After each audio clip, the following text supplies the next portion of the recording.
In MIRZA versus LEWIN, Webster and Yates, Mr. Justice Thompson considered applications to stay enforcement of an interim costs order of £1.3 million made on the 11th of August 2025, following the dismissal of a Part 20 claim against 3 company directors. The unpaid order arose from the substantive judgment of the 28th of July 2025.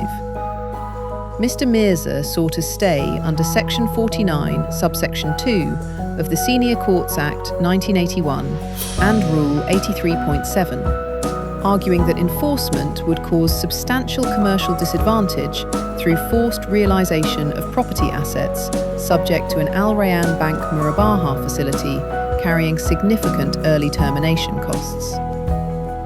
He also argued that the procedural unfairness ground of appeal in the related main action, on which NUI LJ had granted permission, had the potential to undermine the foundation of the costs order, relying on Serafin versus Malkiewicz and Moss versus Martin. The court rejected the financial hardship arguments, applying Recovery Partners versus Riccardi, finding no sufficient prospect that Mr. MIRZA's position would materially improve within the stay period. However, applying the balance of injustice test from Hammond Suddard Solicitors versus Agrichem International Holdings Limited, the court granted a short stay to permit Mr. MIRZA to apply to the Court of Appeal for late permission to appeal the Part 20 claim on procedural unfairness grounds.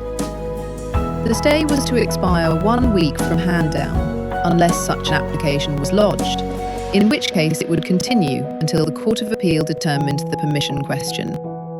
Quote, "If Mr. MIRZA had obtained permission to appeal a substantive judgment in relation to the Part 20 claim, and I was considering a stay application under CPR 52.16, I consider that the disadvantages Mr. MIRZA potentially faces through he or his family having to sell assets to meet the interim costs order does create a risk of injustice that would crystallise if he won his appeal after selling assets on disadvantageous terms or in disadvantageous circumstances, such as by triggering early repayment obligations under the facility.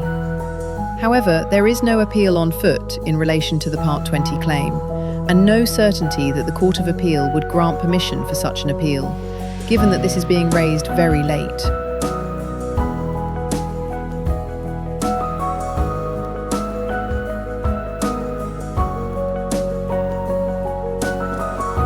For a detailed summary of this decision, visit tmclegal.co.uk.